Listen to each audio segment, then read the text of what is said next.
What's going on YouTube? I'm back with another video.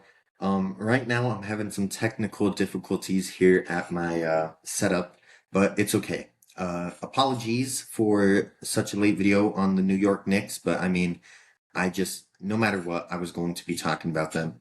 And so let's get into it. Starting off with the Knicks, they defeat the Spurs in five. My original prediction, I had the Knicks winning in six and they win in five.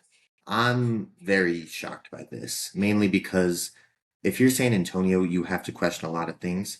I get it. At the end of the day, they are one of the youngest, if not the youngest roster to ever make the NBA Finals. So that alone is a huge deal.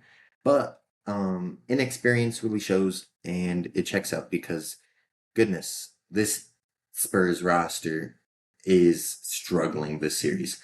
And what really shocks me is the fact that they're blowing these leads. I mean, let's look at it. Every single game, they've held a strong lead of a good amount of points, and then they've lost it. We all know I believe, was it game four, where the Spurs held the 29-point lead, and then they lost that game. The Spurs, here's the thing about them. No one doubts that they're not a good team. I mean, that they are a good team. No one doubts that. After what I saw in the series, I know the Spurs roster is great. Harper was good. Castle had his moments every now and then, and Wemby was very good, but inexperienced. But that doesn't take away from this team. They were an amazing team.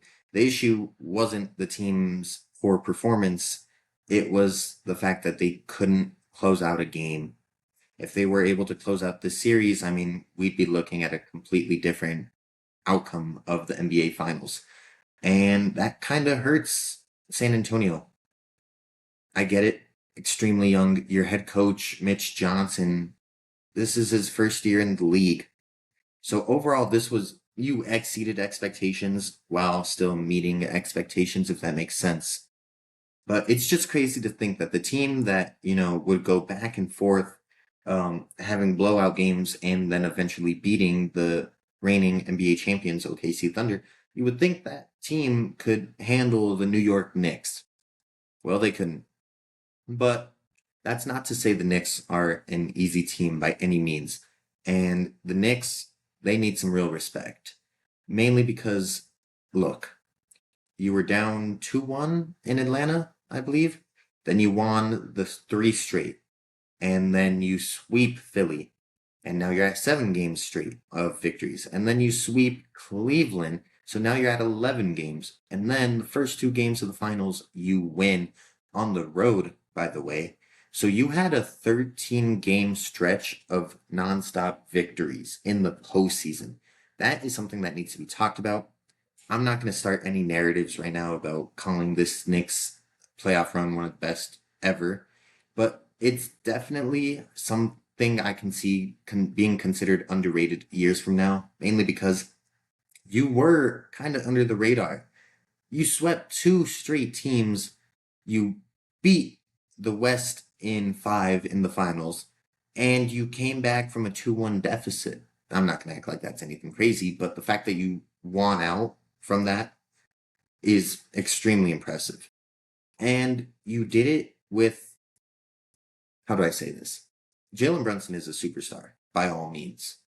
But I think where people get a little confused about why this Knicks team surprisingly beat the Spurs comes from elite factors. Okay? Let's look at just the common top 5 players in the league. Okay? You get an Anthony Edwards. You get a Victor Wembanyama. You get a Luka Doncic. You get a Giannis. You get a Shea. You get a Jokic. These guys, they're just extremely dominant. And when we talk about these kind of players, we talk about them as MVP caliber faces of the league type names. With the Knicks, while Brunson is great, people don't really give him that same kind of narrative of, oh, he's the face of the league. So I think that's what really hurts this Knicks team is the fact that they don't get enough appreciation despite being in one of the largest markets in America. So it shocks me in a way. But this Knicks team deserves more credit than they're being given because they had an amazing postseason run, and everyone contributed to this postseason. Brunson, it's hard not to give him Finals MVP after having a closeout game drop 45, and then the night before, uh, you helped lead your team to a not the night before, but the game before, you helped lead your team from a huge 29-point deficit, and you contributed 37 of those points. Mind you, I don't remember what the final score of game 5 was, but what I can tell you is Brunson contributed to like more than half of the points. I think he had 45 and the rest of the team had 48, something like that. Um, Brunson, he is clearly the leader of this team, and it was a no-brainer. He was going to get Finals MVP. But another name to take into account, OG Anunoby. I mean, he hit the are probably the greatest um, buzzer beater type shot in Finals history. And you got to take into the context again, down 29 points, and you were able to come back from that. And to win it all, you had the putback. That is an extremely impressive shot. And he definitely deserves recognition because, well, like I said in my finals predictions video, OG was going to play the biggest role in this finals. He was going to have to go up against the bigs and go up against the guards because he's the best defender. And it really showed.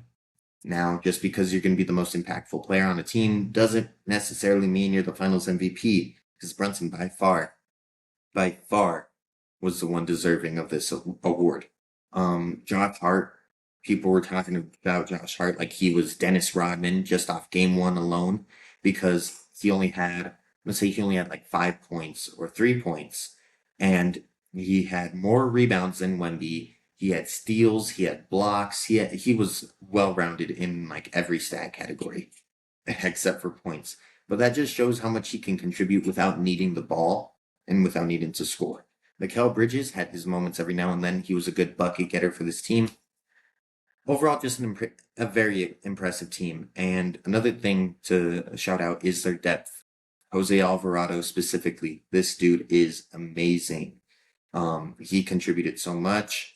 I'm probably blanking on a few names that come off the bench, but the Knicks roster overall was extremely good. This is a team that deserves more and more praise than they're being given right now. And while, yes, there is a ton of recklessness going on in New York after the celebration, I expected more.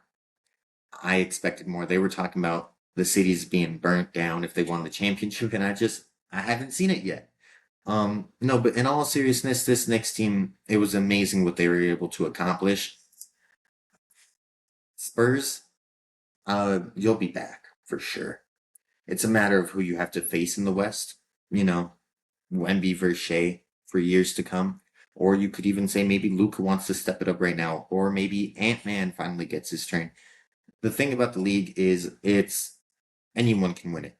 Okay, I've never seen the NBA like this. This is a good, and I think it's a good thing. I think the amount of variety you're getting in this league is amazing because since 2019, you've had 8 straight new champions: Raptors, Lakers, Bucks, Warriors, Nuggets, Celtics, and then Thunder, and now Spurs. It's so awesome seeing that anyone can take the crown of champion. And it's amazing to see where this league can go. Do I see the Knicks starting a dynasty? No. And that's not because they're not going to be good. It's just because I think, again, there's too many teams that are going to have a chance to win it all. And if you're the Spurs, you always have next year. You know, Wemby, Castle, Harper, they're all extremely young. What you're going to do with Fox, I don't know. That's a huge contract to take on. Um, and you also got to remember, the Spurs do have assets, plenty of assets to trade for Giannis. Don't see it happening, but they definitely have the assets to trade for Giannis. That's going to be all for today's video. I just wanted to get a nice video out, just talking about my overall review of the NBA Finals. Yeah. Last thing, just Knicks played amazing. I thought they were going to win, but it felt a little too easy. That's going to be all though.